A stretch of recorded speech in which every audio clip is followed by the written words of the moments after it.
Thursday, November 2nd, 2017. I pledge allegiance to the flag of the United States of America and to the republic for which it stands, one nation, under God, indivisible, with liberty and justice for all. Sharon, you wanna, should I wait for this? Well, you could do the minutes at least, You want me to do the minutes here? if you want to approve the minutes. Approve the minutes October 19th meeting? Second. Mr. Monahan? Yes. Mr. Old? Yes. Mr. Shenigo? Yes.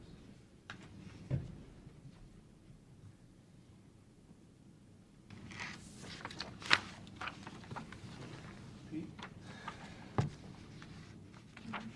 You waiting on something? No, I'll just see if Tim was here because I don't think I'm gonna be very long.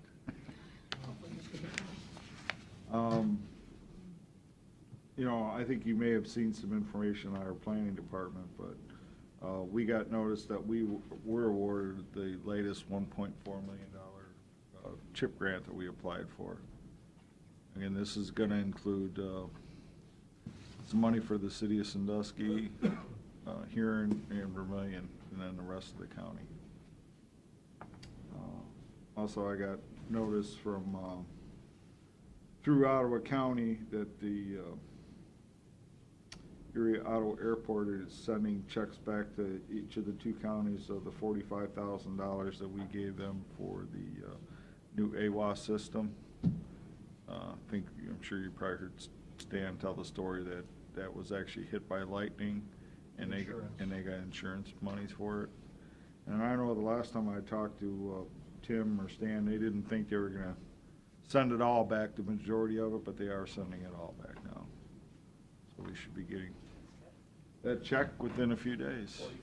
$45,000. Put it back in our capital improvements fund from where it came out of. What was the other question I saw you ask? Comment about not that system. Something else. Yeah, it's called the GPU, the ground power unit. That's the conduit one routed or something? No, this is a power unit for when jets come in there, so that they're not sucking on all their, electrical power when they're sitting there on the, whatever they call that, the ramp. Tarmac, yeah. Yeah, the tarmac. I don't understand. What do you mean? They're not, what's it do? It basically is like a mini generator. They bring it out and they hook it up into these jets, especially the older ones, newer ones. Shore power. Yeah, it's kind of like that. Newer ones you don't have to worry about that, but older ones, they use this unit for. It's a 50-year-old piece of equipment. So what does he want us to do? Well, they haven't requested any funds or anything, but I'm just thinking that may come up, I don't know. Of course, I said if, one of their larger accounts receivable paid up to what they owed, then they would have the cash to pay for it. My comment. So that's all I've got. Hey, Pete, I got a question. The Cedar Fair Sports Complex, what's the latest going on? I saw you talked about that a little bit in your report, weekly report.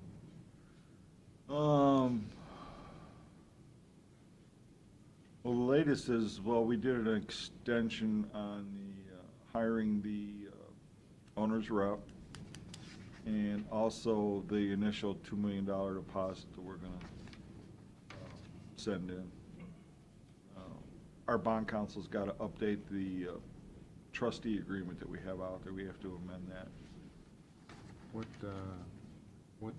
kind of a timeline do we have on that? I believe the owner's rep, I think they're both to November 20th for the extensions. So we should have everything in place by the end of the year without a problem. Yeah, 20th of November. And actually, there's a few budget adjustments to get that money in place to be able to send it to the trustee. And money set aside for the owner's rep agreement, at least to do the initial part of the contract that we may have to pay this year. And a fiscal certificate's only good for a fiscal year, so. Yeah, I know initially when we talked with Cedar Fair and their reps and what have you, it looked like everything, Firelands Regional Medical Center has their portion. Cedar Fair has the portion in the middle that they're gonna be renting out, or the sports people will be renting out for soccer and volleyball and what have you. And then the other part was supposed to be YMCA with a big pool. So have we discussed anything with them on that? No, I mean, really, the fireman's piece is, you know, we're really not part of. That's between them and Cedar Fair. But obviously, what we're gonna stick our money into is just the sports venue only, and that's it. In the shell for a possible YMCA, and again, Yeah, I know the big thing on the other part of that section, you know, again, it may not be was the YMCA, pool and maybe something else, you know, and if that doesn't go through, then essentially, you know, the sports complex can just take it over and meld that into the whole operation for themselves.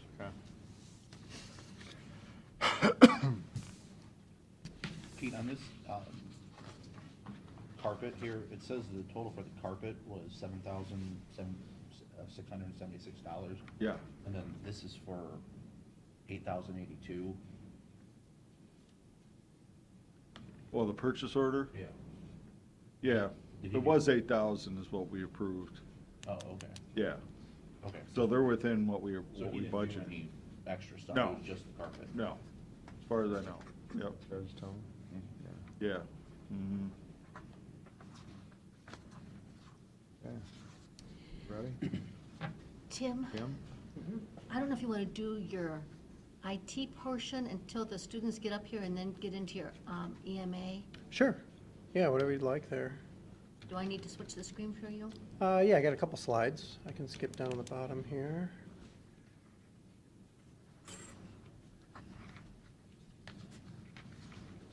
I expect them back up here in about 5 minutes or so.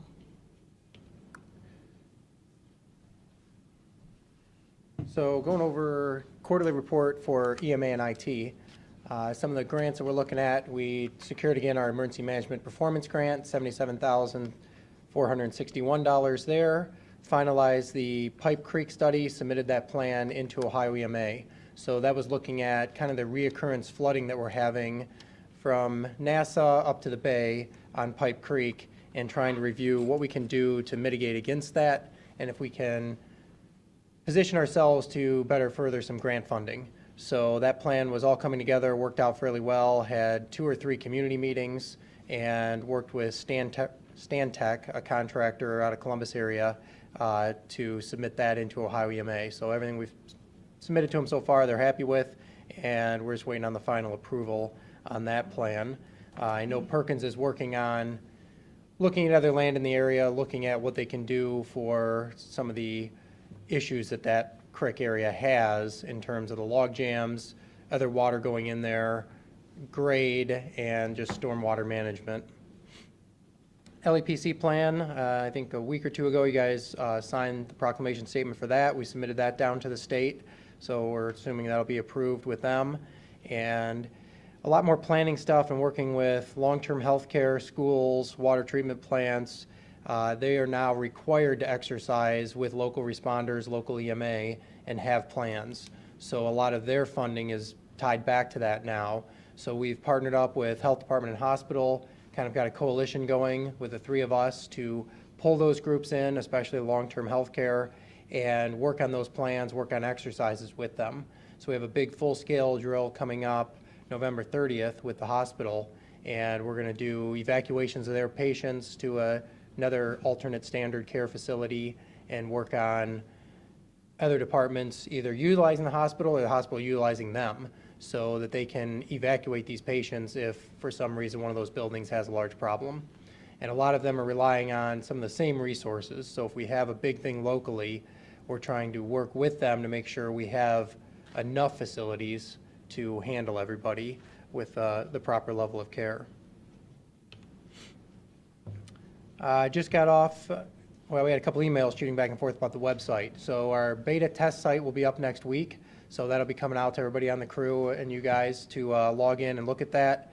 Then we have a couple surveys to fill out to migrate all of the other pages back into the template that we're designing with eSchool View. So that's coming along well. We're going to make that a secure site once it's finally published. By end of year, they're predicting everything should be up and running with that, so it's on track.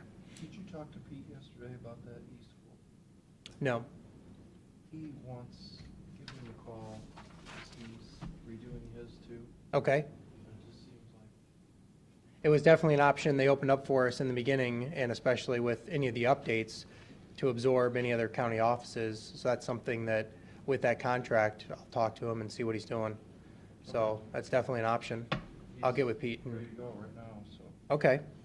Yeah, our template will be up, and we can get him on it, so you can take a look and see if, it interests him to come onto that.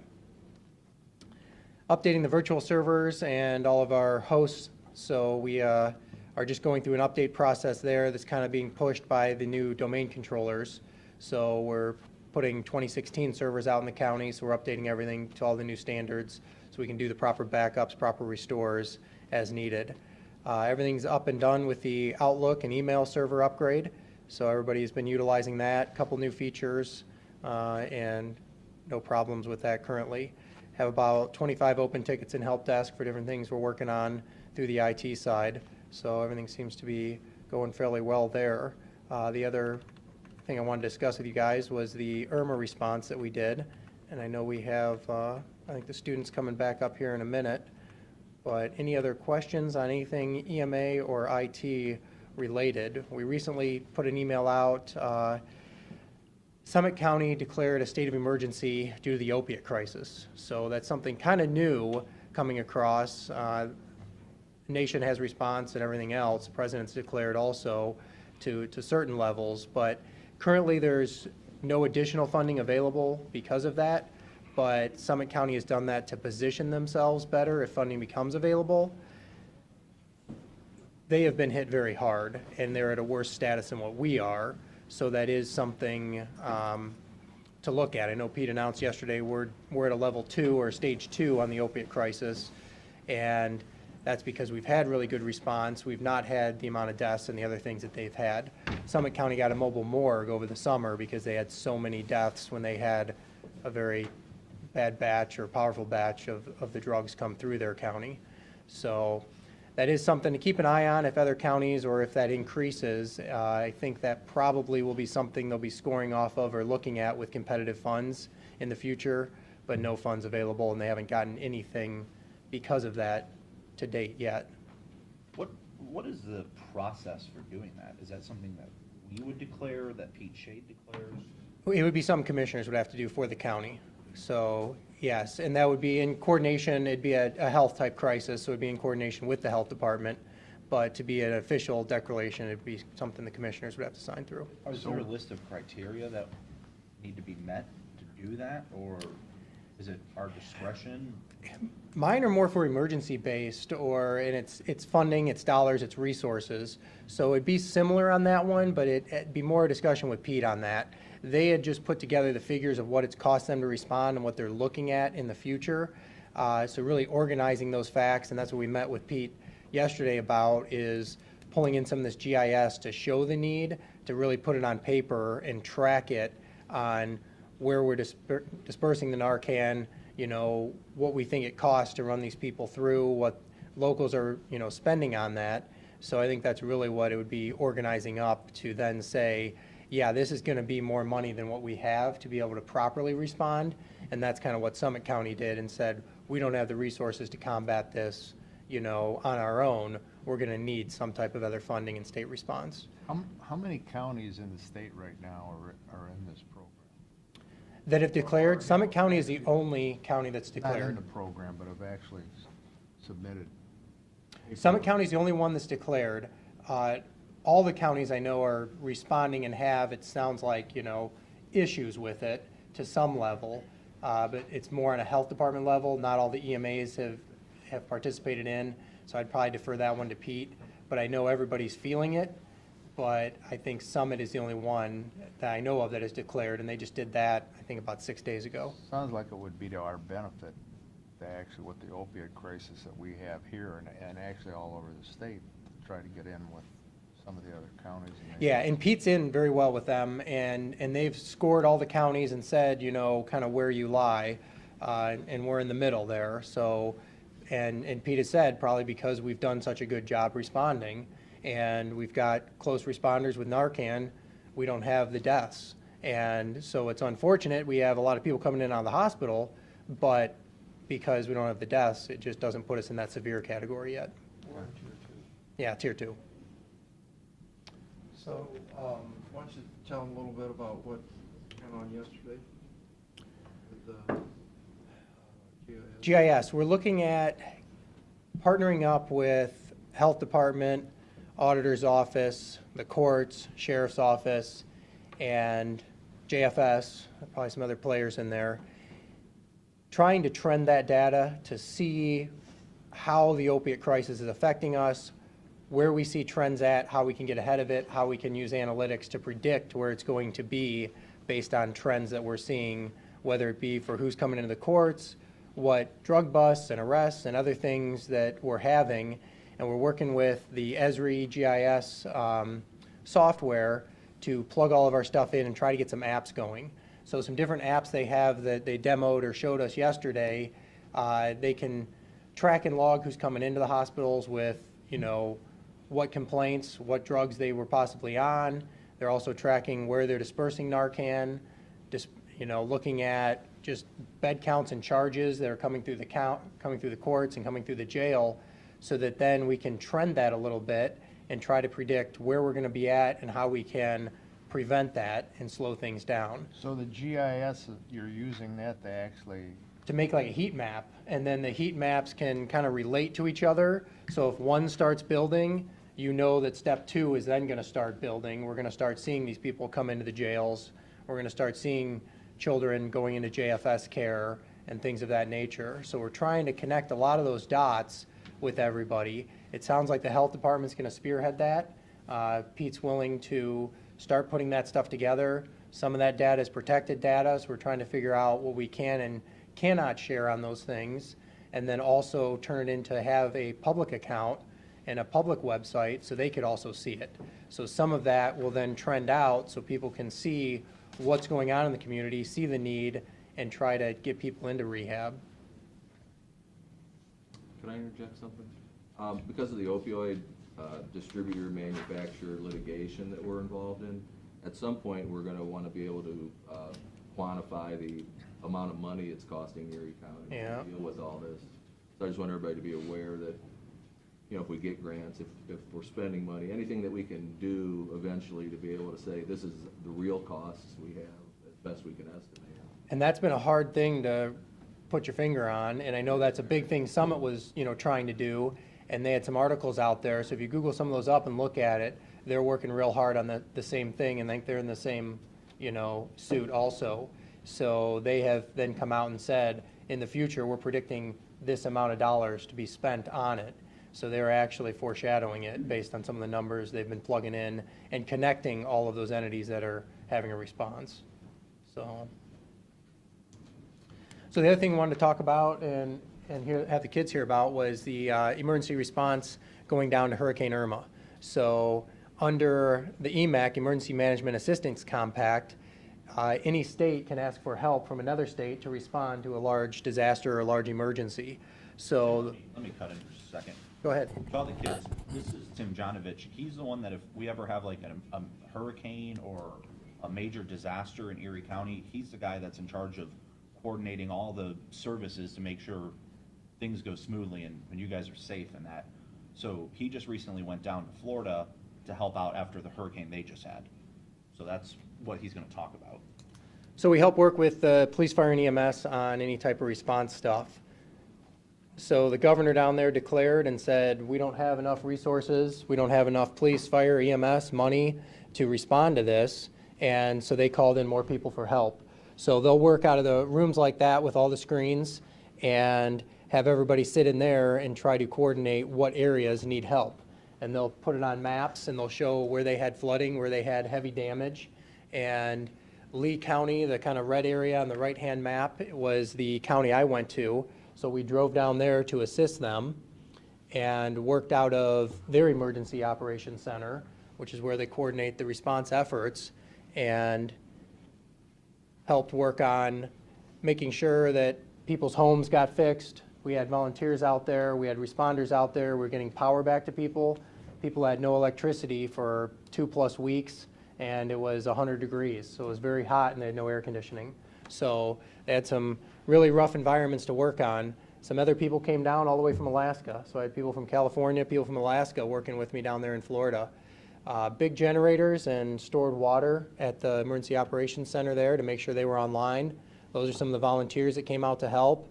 And on the right-hand screen, we would pin all the houses that needed help. People would call us and say, I need my roof repaired, it's leaking. I need some trees removed, I can't get in and out of my house, I can't park in my driveway. And so then we'd go out there and schedule crews to help them. A lot of people didn't have food or a way to cook food, so they brought in boxed food, and we set up big lines at like a fairgrounds, and people would drive through there, and we would carry and take them food and water loaded in their cars, and there's just a line of cars the whole day.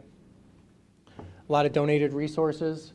Everything in people's homes got destroyed, and people had to drive. They could only fit a few things in their vehicle and had to leave with very short notice, so we would have a lot of supplies for them.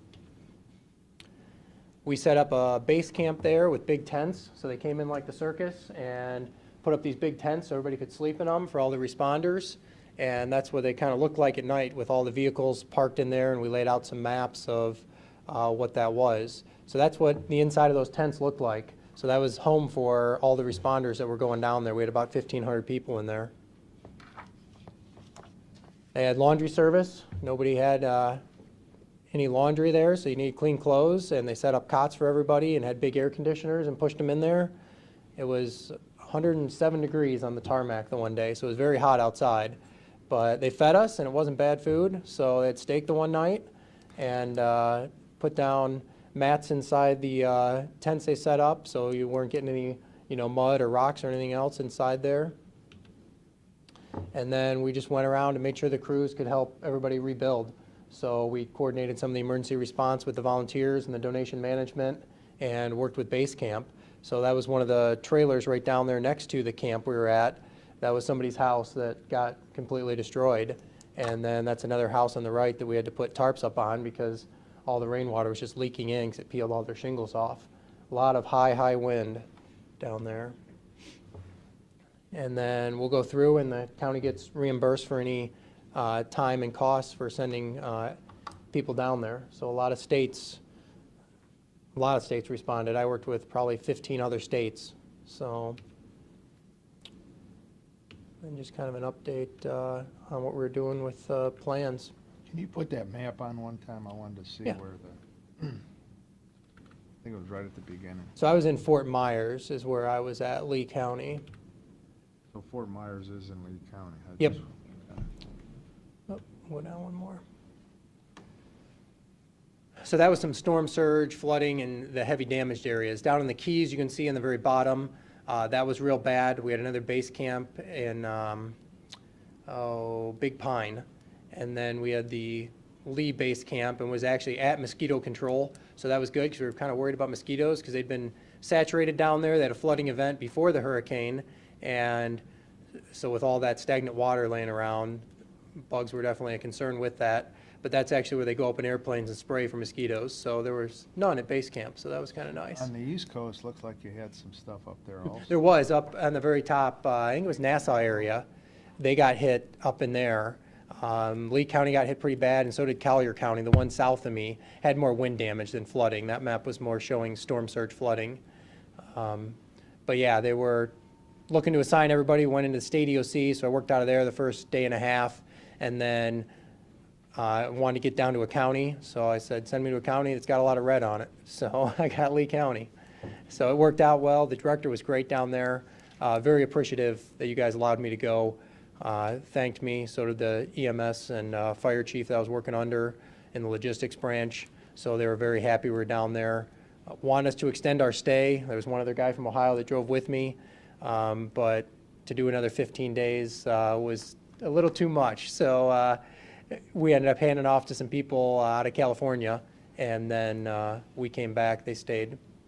So, but no, it was a really good experience to see emergency management at that level. was definitely something good. And EMAC's something we've used here in Ohio before for RNC and other large events, so it's nice to contribute back to the other states that, have helped us. Well, I appreciate you taking time away from your family and job to go down there and get some real-world firsthand experience. I mean, these are things we'd rather you train down there than have to train on the job here. Most definitely, but it's good to have if you ever need it, so, Absolutely. Well, thank you for that. no problem. Any questions, guys? Yeah, go ahead. Did you go to a other hurricane in Puerto Rico? I did not go to Puerto Rico, no, but they were concerned about that. When Maria was coming up, they thought it might hit Florida when I was down there, but it ended up, going further east down to Puerto Rico more. So no, I did not go to that one, but Ohio did help out. They sent a lot of National Guard and Ohio Task Force 1, so we did send people, but I did not go. Yes?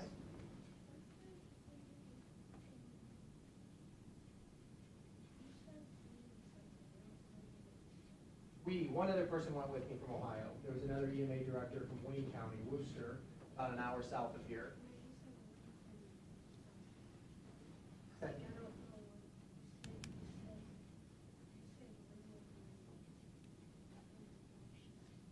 Maria, Hurricane Maria? Or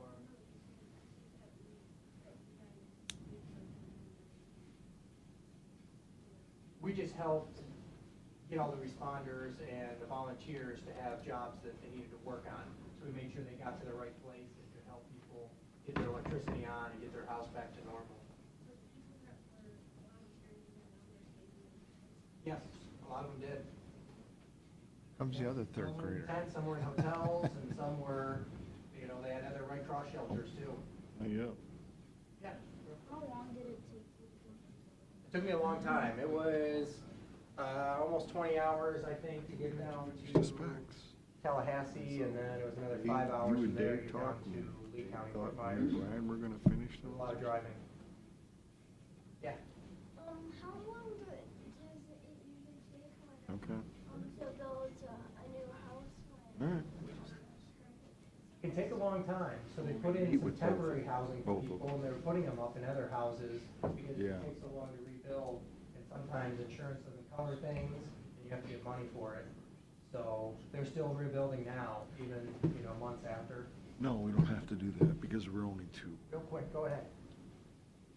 Because usually you get, say, more than a half a dozen, then you try to narrow They it still had a down. lot Since there's only of, two. still had a lot of rain, most of the flooding was down though, but a lot of damaged houses, a lot of roofs, and a lot of trees, all stacked up by the road. Yes?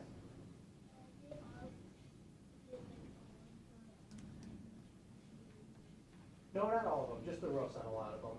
Most of the houses were okay. Some of the ones in the real bad areas, you had to get rebuilt, but mostly just the roofs. Last question. What if the gas station A lot of gas stations were damaged, we didn't have power, so they could only go to certain ones that did work, and there were lines that were 2 to 3 hours long to get gas. So all the responders had to go to special fueling trucks to get their fuel. And they were getting it off of, actually tankers, boats in the ocean, and they were getting the fuel off of those and then driving it to locations and filling up out of the, big semi trucks.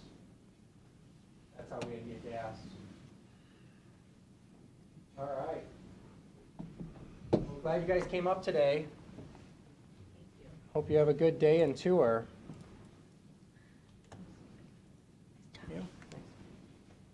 Hey, Barbara.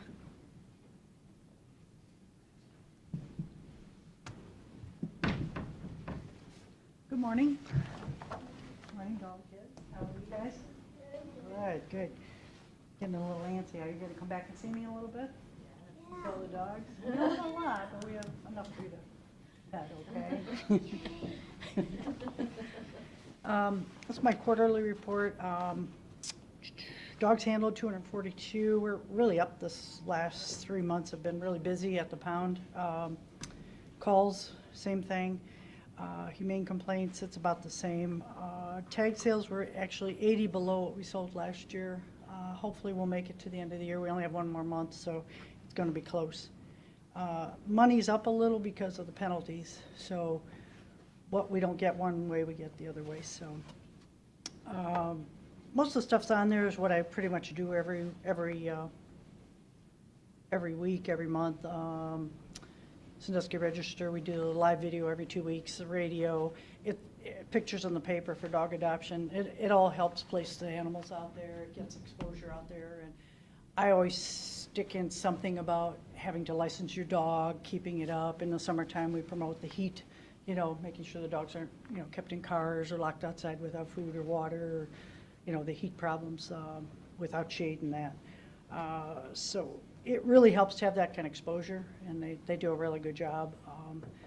The register's now trying to come out and do the pictures instead of having my person do it, because it kind of takes my person away from her job. Not that it's that difficult, but it's still one more thing on her plate. So they've tried it a couple times. They didn't realize how difficult it is to make a dog stand still for a picture. It doesn't work all the time. I've been doing once a month at JCPenney's. I take in donations. I volunteer my time there. We put up a board with the pictures of the dogs. People come by and get information on what we do out there. I did, last week was the Halloween thing, and it was just amazing, all the kids. And the dog I took out there just loved every kid that was there. It couldn't wait till the next kid came by. I couldn't have found a better dog for the whole thing. It was a little beagle, really good dog, which we did find a home for. Detention center kids are still coming out.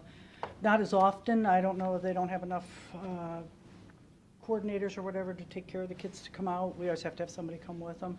But they do wash our vehicles, they'll wipe walls. They do a lot of things so we don't have to do it. Target has a program that they get together and they bring walkers out too. So they call ahead of time. We make sure we have enough dogs for them to walk. So they walk like on their lunchtime. So it's kind of cool. Sandusky Register called me the other day about what we do with how our volunteer program works.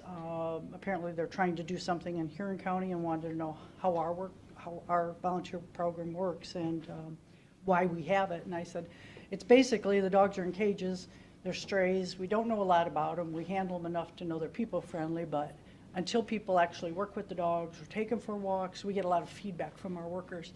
They'll actually come in on some mornings and help feed and water and clean. They help my kennel person if they're busy. And the dogs need that exercise first thing in the morning. We can hold on to the dogs a lot longer if they're not so stressed, and if the dogs are walked and taken out and handled, and kids play ball with them in the garage area if it's raining. The dogs are just better suited for homes, and we know a lot more about them because we can't obviously walk them all day long. They have a nice area to be in since my play yard got all cemented in. We don't have to worry so much about the mud problems. The city announced that Officer DeSalle was going to be their new nuisance officer. So he's kind of taken the place sort of like of an animal control officer there, but he still does a lot of everything for the police department. But he's really been working with us a lot because, of course, being the city of Sandusky, that's our biggest area of patrolling and stuff. So we're pushing a lot of the humane stuff on him because I'm the humane officer for the county, but not the city because they didn't want to renew that contract. So we still go with him because he's kind of new with everything, and the dogs end up at our place anyway, so we might as well try to work it out and try to figure something out with the dogs. Got a couple cases going. Deputy Koger had to testify in front of the grand jury for a city humane charge. That was Goddard's Law. Everybody's asking about that all the time.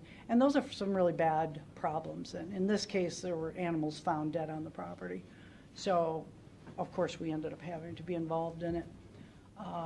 And she got, like I said, to testify. She's never done that before, so it was a good learning lesson to make sure your notes and your recollection of what you do on somebody's property is always well documented. Senate Bill 195, Senator Beagle. They testified 2 weeks ago, and then now this is all about the dangerous and vicious law. He wants to make some changes to it. Unfortunately, somebody was killed there, 2 people recently, and that's in the Dayton area, killed by pit bulls. our hands are tied with a lot of this law because it doesn't let us, if someone doesn't want to complain about the problem, they'll tell us about it, but they don't want to make a formal complaint, we can't do anything about the dog. So now that dog, because they're afraid of the people, and as Tim was talking about the opioid problem, we get drug into that too, because a lot of these are drug houses. A lot of the animals are there for protection. A lot of the animals are abused, and we end up with the dogs, and it's hard for us to find homes for them. These people get shoved off to prisons or rehabilitation center, and the dogs are just left behind because they're disposable pets, as we call them. So with the city, with Officer DeSalle, it's kind of opened our eyes, because on a lot of the places we've been going to, we didn't realize it was such drug houses and that they've been watching them, because we had one undercover agent asked us why we kept going there so much, and we were just trying to get the guy for his dog tags, because he had several pit bulls in the house, and he goes, well, we're kind of watching the house for, so we don't know that, but now working with the city, they're kind of letting us in on it. And it's scary. My officers go together where they used to go by themselves, and they're out there too. I mean, they could get shot just as easily as the police officers. We try to go in on a friendly note. We try letters, notes on the doors, and whatever. Part of Senator Beagle's bill is that if you do not respond to a notice on your door from the dog warden, it could be a serious charge, because that's what happened with the lady or the owner of the dogs that killed the lady. They continually they could never find this guy. Day, night, they'd leave notices, no response. And then the dogs ended up going through the fence and attacking this lady. A little 7-month-old child got killed here in April. These dogs are out of control, but I think it's more so now because of the drug problems. They have quite a bit of problem down there. Dog tags go on sale December 1st, same price as last year, $20. I think that's about all I have. We're selling raffle tickets for our dog tags. For $1, you get a chance on a $20 tag. It goes into our medical fund, and 6 for $5 or whatever. And we've sold way over what we need to cover our tag already, and so we might end up giving out more than one tag. But kind of makes people aware, and our medical fund gets built up again for anything we do with the dogs there, because I can't use the dog license money for that. I can only use donations. So that's about it. Questions? Yeah. Could you explain to the students who Dick Goddard is and what the Dick Goddard law provides? Dick Goddard was the weatherman for Channel 8 for like 100 years, since I was a little kid. I'm probably that old. 110. He basically, he's a very extreme dog lover from the Cleveland area. And what he did was he promoted the animal cruelty bill for the humane officers to allow people to be charged with something stronger than just like a traffic ticket or a minor misdemeanor, which in our world is you might get some jail time, 6 months for something you've done to a dog. But with Dick Goddard's law, it takes it up to the felony charge, and that whole process steps up to where there's a lot of time in prison. Dick Goddard's law basically was to help for dogs that were like cruelly beaten and ended up dying because they couldn't be helped from the situation. Somebody that starved dogs to death, didn't feed them or whatever. So he really did a big favor as far as getting us to be able to charge some of these really bad cruelty cases. It's not for all cruelty cases, just because the dog was tied out in the backyard and the guy left him in the rain or whatever. Those kind of things could be a minor misdemeanor charge. But he's really been helpful in the dog world. What does vicious mean? Vicious means something very terrible, like, I don't know, help me out, Carolyn. Like a really mean dog. Yeah, really mean dog. You'll see a dog tied in somebody's yard and he's trying to get off the chain and get at you, and he's growling and carrying on. That's uncontrollable. That's vicious. Yeah, he's trying to get you, not run away from you. Mhm.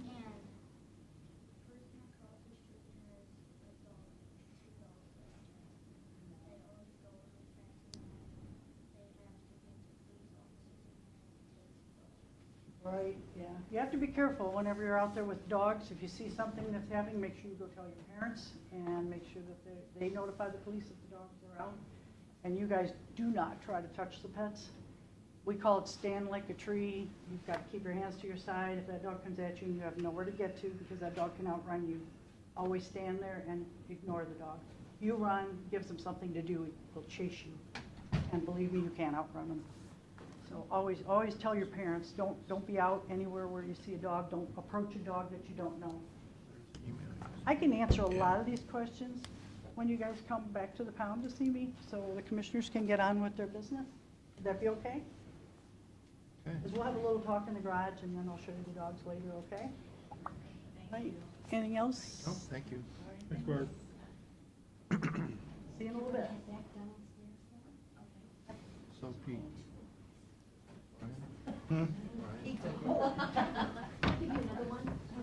Yeah. Solid waste management district. So we have to recess.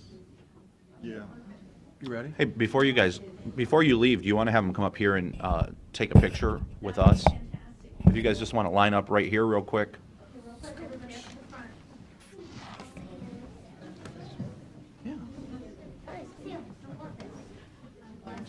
Like dogs and kids, a hell of a lot more than they like pipes and sewer. What school are you guys at? RCAS, Oh. Regional Center for Advanced Academic Studies. In Sandusky, wow, that's pretty cool. Don't block it. Mrs. Cromer's gonna get you all set up there.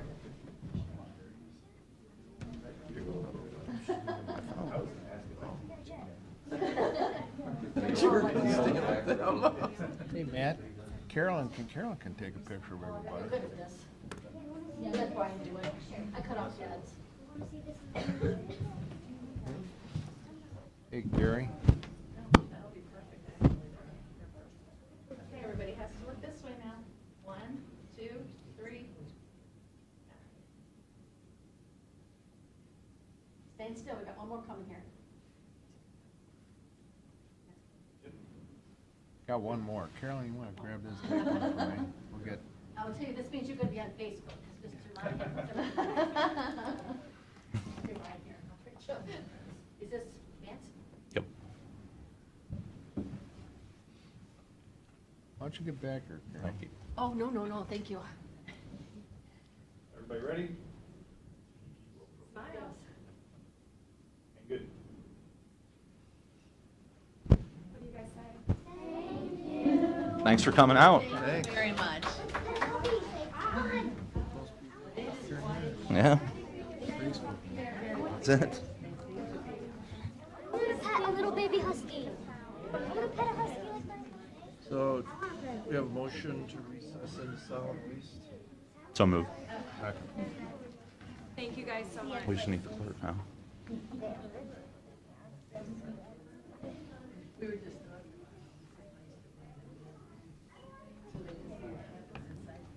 They could all turn on a smile like that. That's how I am. Selfie face. Yeah. I don't know where she went. Wait for Carolyn. Probably better. You have to take your own minutes for this. My own minutes. Yes. Oh, that's true. Turn the recorder. All right, so I guess we don't need her. No. Or my recorder. Someone's got to call the roll. Pete. Call the roll, Pete. Commissioner Monahan? Yes. Commissioner Old? Yes. Commissioner Shinnigo? Yes. Okay, go ahead, Brian. Did you recess into? Okay, thank Yeah, you. we already did. Okay, good, thank you. I made the motion, Matt seconded it. All right. All right. Doing a good job, thank And then I you. did a roll What a call. guy. Okay. That's how you do it. Morning. Aye. I'm sure I don't have very much. You guys probably have more questions than what I have. But basically, all I'm here for today is just to give an update of what's been happening in the solid waste district lately. The resolution, which was adopted on June 27th of this year and ratified on August 23rd, which involved the increased economics for the sheriff's department annually. The increased amount from 1,000 to 2,500 annually for community grants, and then adopting the, providing and developing policies in favor of using recycled development for public and private entities. That has, it's been passed by all subdivisions, either by resolution or non-response, which was required to be done by October 22nd. The largest subdivision, City of Sandusky, did adopt it with approval, so at least we got the largest subdivision portion of it as well. But nobody returned a nobody returned a unfavorable response, so it has passed and it's effective. Do we need to vote on it? No. No. No, okay. Also, during the last meeting, I know this has been an issue in the past, and come up for conversation. The policy committee had voted to remove the public member, Andy White, from the policy committee due to inability to participate and attend meetings. And we were also advised by the citizen member, Celine Heminger, that she's no longer able to attend meetings or perform her functions. So we now have 2 open seats to fill. Again, the public member and the citizen representative section as well. Those, according to ORC, get filled by the advisory. The 4 main members vote on it. Those 4 members are the township trustee, the board of commissioners representative, the health department representative, and the largest subdivision, which is the City of Sandusky representative. So we can take recommendations to fill those vacancies. Do we have to approve those, or those people just make the decision? The policy committee approves them. So the board of commissioners or anybody can. The 4 statutory members of that board. Right. Those approvals. And we don't? Nope. No. But you're on the board, right? CJ No. Yeah, I know CJ does. Correct. Yeah. But if the board of commissioners have recommendations on it, they can make the recommendation to the 4 statutory members to vote on it and place those members. Those members do serve terms. So the way that the ORC reads on that is they fill the seats until the end of the term, and then we'd have to revote. The 4 statutory members would have to revote to keep those members on for 2 more years as their term. And the terms for those are up both of March 16th, 2018. Other than that, that's all we have for solid waste. Good. Motion to go back into regular session, thank you. Second. Mr. Shenigo? Yes. Mr. Monahan? Yes. Mr. Old? Yes. Man, we're right on time. Want the resolution? Sounds Yeah. All good? Thanks, Brian. Easy. Resolution, Board of County Commissioners, for the purpose of entering into an agreement, addendum number 2, with the Erie County Board of Health and the Erie County Department of Environmental Services. Second? Mr. Monahan? Yes. Mr. Old? Yes. Mr. Shenigo? Yes. Amending the lease agreement with the governing board of the North Point Educational Services Center. Gary, do you want to explain this one? It is just making some small revisions to the provision in the original lease regarding exercising the option to purchase, which process we're going through now. They wanted to extend the deadlines in there just a little bit, I think from 30 to 60 on getting some things completed. And until we did this amendment, they have not formally exercised the option. So I think once we have this done, then I think they'll be in a position. Of course, we're still waiting for the appraisals. But verbally, they're still moving Verbal, forward. yeah, I spoke with their attorney again yesterday. I presented him the amendment and the attachments that we're doing to it and so forth, and we got all that straightened out and agreed to everything, so. I'll second it. Mr. Monahan? Yes. Mr. Old? Yes. Mr. Shenigo? Yes. Resolution declaring certain Erie County equipment surplus and ordering to be sold by internet auction. Second? Mr. Monahan? Yes. Mr. Old? Yes. Mr. Shenigo? Yes. Authorizing the county auditor to make supplemental appropriations and budget modifications. Second? Mr. Monahan? Yes. Mr. Old? Yes. Mr. Shenigo? Authorizing payment to Norwalk Area Health Services for payment of surplus provided to the sheriff's office. Second? Mr. Monahan? Yes. Mr. Old? Yes. Mr. Shenigo? Authorizing the Erie County auditor to make an interfund transfer. Second? Mr. Monahan? Yes. Mr. Old? Yes. Mr. Shenigo? Entering into an agreement with Canteen LLC. Second? Mr. Monahan? Yes. Mr. Old? Yes. Mr. Shenigo? Amending rules of the maintenance, protection, use, and operation of the water distribution system. Second? Mr. Monahan? Yes. Mr. Old? Yes. Mr. Shenigo? Authorizing the county auditor to make supplemental appropriations and budget modifications. Second? Mr. Monahan? Yes. Mr. Old? Yes. Mr. Shenigo? Declaring certain items surplus and ordering same to be discarded or salvaged. Second? Mr. Monahan? Yes. Mr. Old? Yes. Mr. Shenigo? Authorizing county auditor to make interfund transfers. Second? Mr. Monahan? Yes. Mr. Old? Yes. Mr. Shenigo? Authorizing drawing of warrants and payments of amounts due upon contract or order. Second? Mr. Monahan? Yes. Mr. Old? Yes. Mr. Shenigo?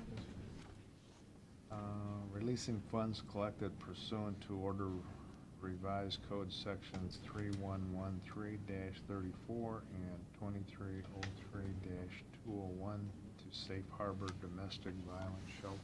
Second? Mr. Monahan? Yes. Mr. Old? Yes. Mr. Shenigo? Okay.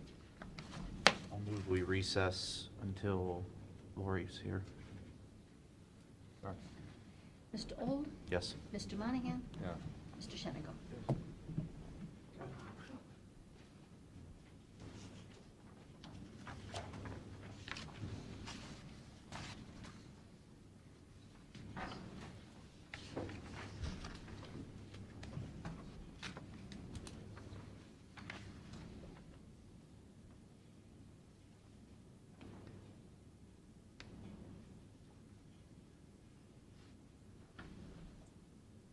Go ahead. Good morning. We passed out the forecast. Of course, the first page is how we basically rate how accurate we've been in the past, and there is at least one person in the room that has a very uncanny ability to hit these things. It's not me. Yeah. The one thing that on the surface made things look a little askew was the transfers that we make at the year end, and once you factor those in, I mean, they're. So what you have, that basically what you're saying is the stuff that we transferred Yeah, last year the numbers with the transfers are like, are not in these figures. correct. Yeah, they weren't in the projection, but Right. once you factor those Yeah. out, we were, like it says, How much? 0.4%? Yeah, We $11,000 or something like that. we transferred 900,000 of capital into the capital. What? capital, If you look at page 3, right at the bottom, you'll see that 900,000 in the capital outlay, 100,000 went into compensated absences, and 500 says transfers. That was our rainy day fund. Okay. yep. Okay. That's what we did. Yeah, I'm a little concerned that the revenues were a little too rosy.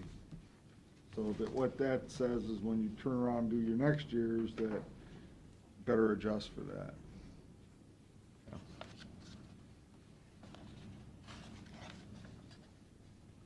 Any questions?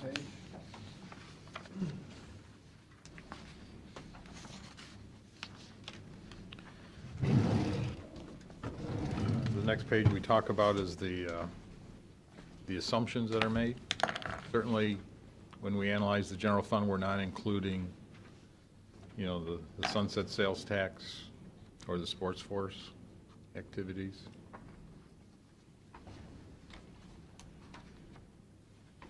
be nice if we could stand here and say there's lots of wonderful news on the revenue side of things, but there's a lot of uncertainty.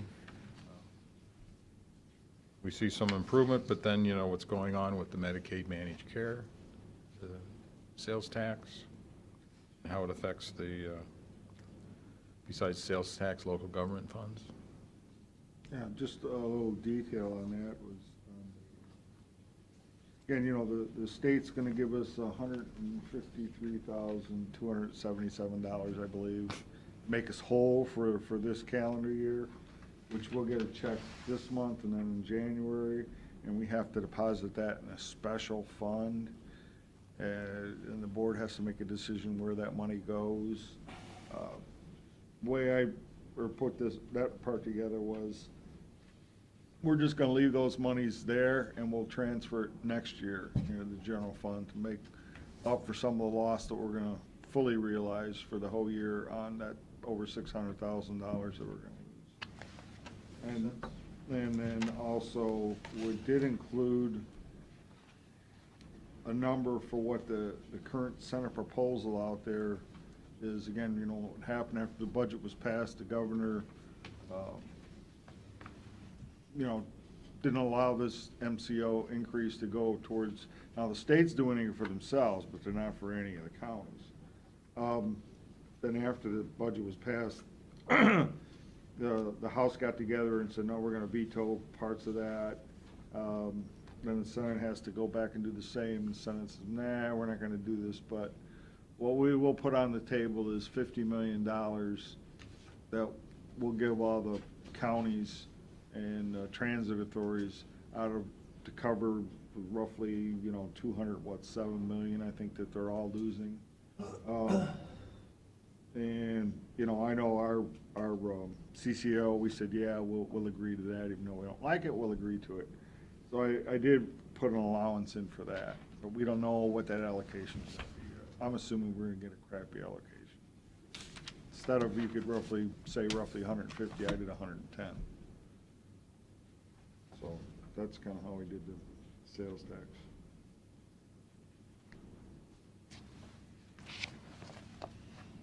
The third item there, the Nexus pipeline, we're expecting some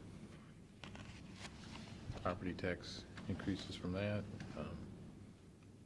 Those of us that remember how the casino tax was gonna help us out, so, yeah, it's sloping the wrong way.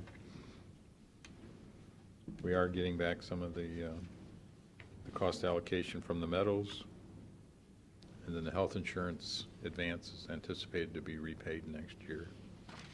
I don't know if there's any questions on the revenue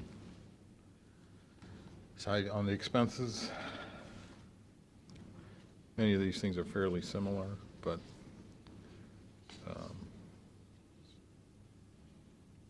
we're anticipating bonuses in 18. 17 had bonuses and salary adjustments. We're just looking at the one-time payment because you pay it once, one and done. You don't pay as much because it's not as expensive. 18, there's no increase in health insurance, but I think anybody that's listening to what's going on in health insurance, we were very fortunate that we could make that prediction for 18. Further out, it's scary, I think. Of course, workers' comp has switched to the prospective. We used to have the retrospective, and so we will have a payment that has to get made yet this year, anticipating what the wages are going to be next year, and it's a little bit different. Some of the departments aren't that familiar with it yet, so. No increase in staffing.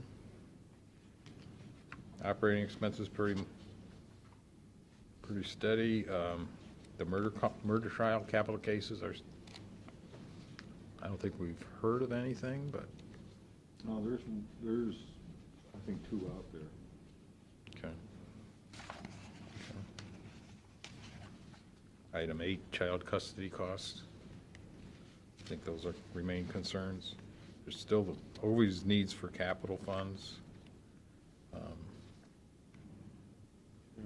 What we do is, like for 17, we know what those are, so they're listed in here as expenditure, but for years beyond that, we pull those out of those departments and then just throw in one number to cover everybody.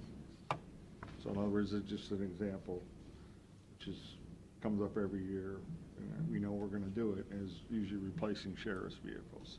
So like, there was some money in his budget to replace some, pull those back out, but then again, we just listed it as one total for everybody. There. That's what that means.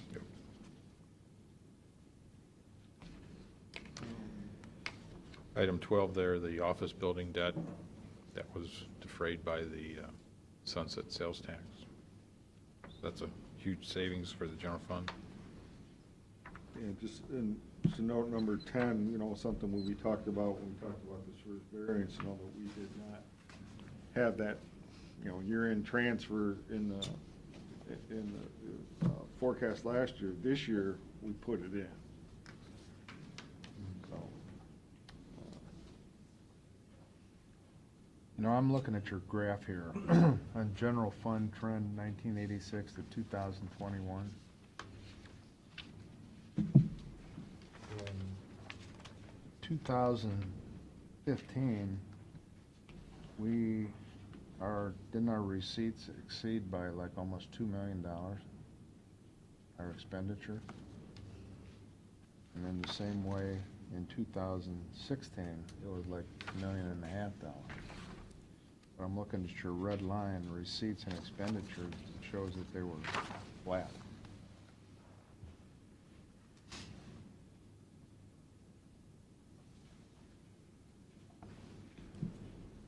understand, Bill, that in the expenditures, the monies that are transferred, Okay. those are included in the expenses. Okay, so it's gonna show that it's flat. Yeah. Okay.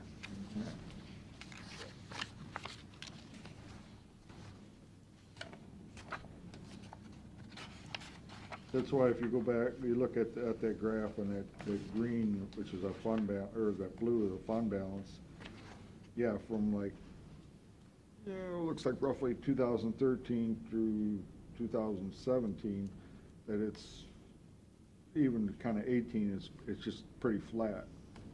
Then these last years after that, it's dipping every year.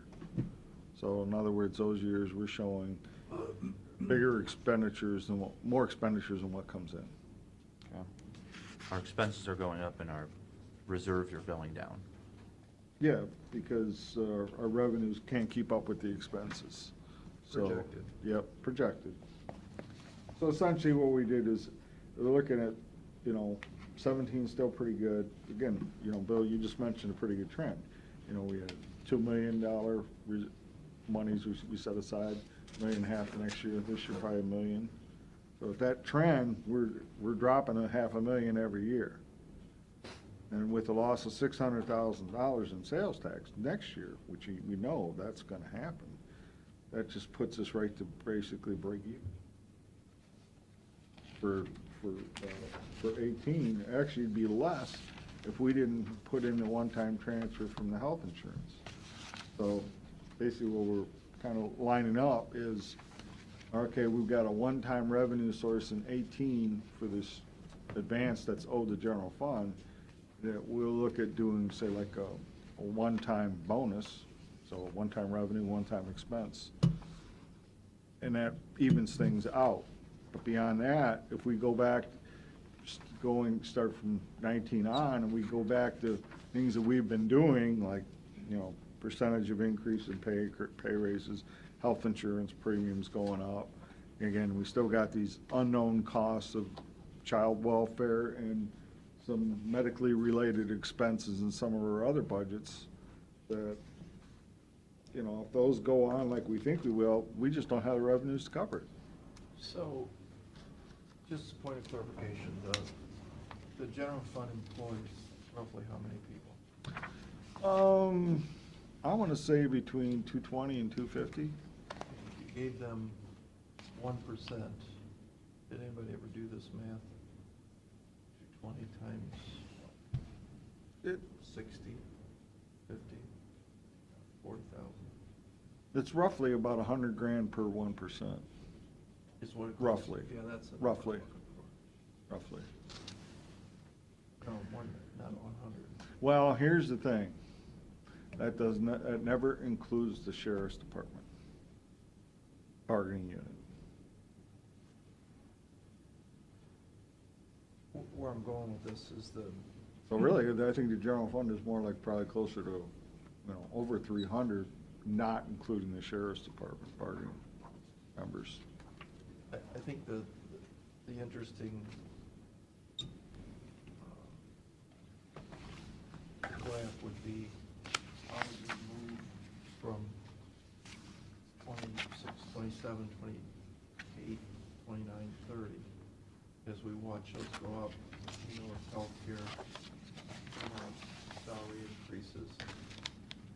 I wonder if we could look at how where that $1 million went over the last 6 years, or $2 million. What caused it? We didn't add more staff. that I know of. Well, we know that certainly, this is one big item you certainly can point to, which is children's services and what we've done from boarding. $1 million. Yeah, from 2013, which was 800,000, and this year, 1,838,000. There's $1 million right there. $1 million out of the taxpayer's pocket. Yeah. For boarding costs due to the opiate crisis. Primarily, again, talking to JFF, that's the big driver of why we're taking in so many kids that parents just can't take care of. It's that line item near the second last page. You can see how it tracks. Oh, I see, yeah. 17, it's the million, Yeah, yeah, yeah. 838, see Oh, that there? I didn't get that far back. Yeah. Over the periods we're looking at, the lowest it was 800,000.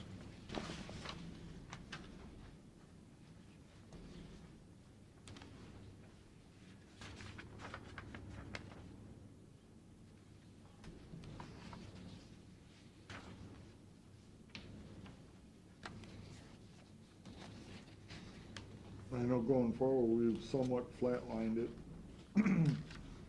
But, like for next year, because we think we actually may have given a little more than maybe they needed, but you just never know. Hopefully things have flattened out a little bit. We know that the judge and Job and Family Services have gotten their heads together, and again with some other agencies, we've seen them trying to corral the costs a little bit better lately, but you just don't know how long that, we can keep our finger in the dike on that one. If you look at the sheriff's offices, up from 6 million to almost 8 million, 7.5 million. But aren't a lot of those positions filled with grant, paid funds, outside funds from townships or PGSU or? Doesn't Not hit, in these numbers. does Those not aren't- affect they're the not in general these fund. numbers. No, they were their own separate numbers. No, this is just his operation. Outside of that, outside of the centralized dispatching, Outside of centralized dispatch? that's in its own separate fund, and then again, like these, you mentioned, these other contracts for like BGSU, Huron Township, Townsend School, North Point Schools, Ehovie. Right. Those are all separate. Those are all separate, they're not in here. Other than, as part of the centralized dispatch, we've always funded 6 of our own dispatchers. Those 6 dispatchers are still there, and we're still funding those. It's those ones that came from the outside, from Huron and Sandusky and Perkins Township is where we track those separately in a different fund. So, yeah, if you look at the sheriff, Well, and $1.2 million of it is capital outlays. no, not $1.2 million. Yeah. No, Million. Yeah. no. Says 1 To million. buy his usual, Well, that 1.2 million that you see down there that we talked about, that's for everybody. Explain that. That's for everybody, every office. It's under ours, it's under IT, it's under, one of the judges, whether it's under the sheriff or the auditor, or the treasurer, or the prosecutor.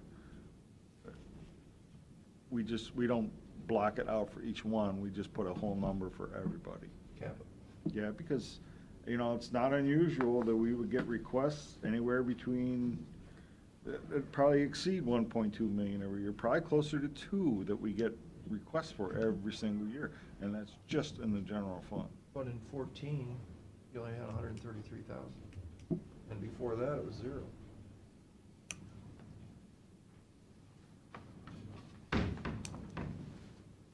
That's the 900 that got moved over.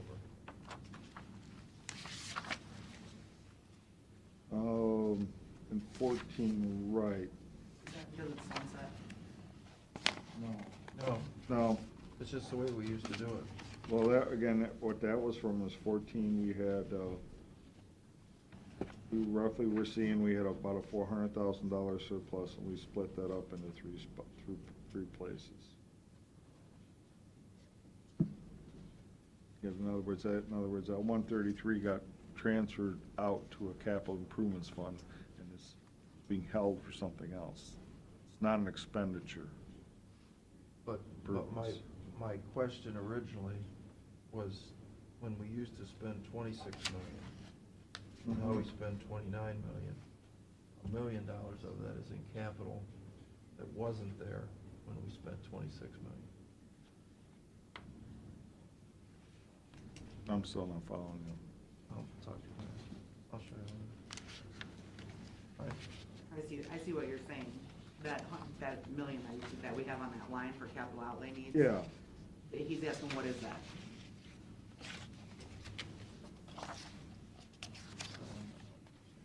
Oh, you mean like for this year? That's to transfer to a capital improvements fund. I got it. Yeah, I'm clear. okay.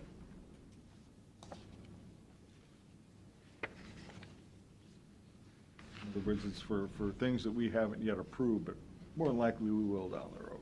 Right. You either pay for it now or you pay for it later. We're kind of doing it, well, hopefully we're paying for it later. Okay.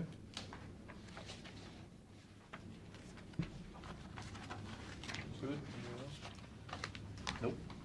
This will get distributed to all the other electeds and general fund departments yet today.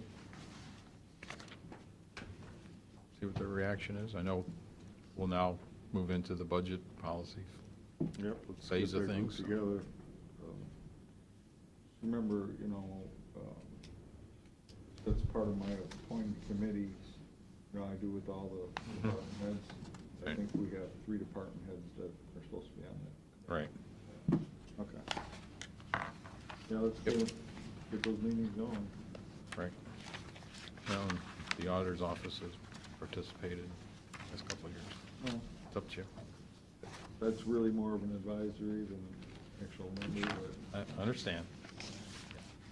but, yeah. Okay, Thank you, guys. all set? All right. There's no further business. I move we adjourn. Second. Mr. Old? Yes. Mr. Shenigo? Yes. Mr. Monahan? Yeah.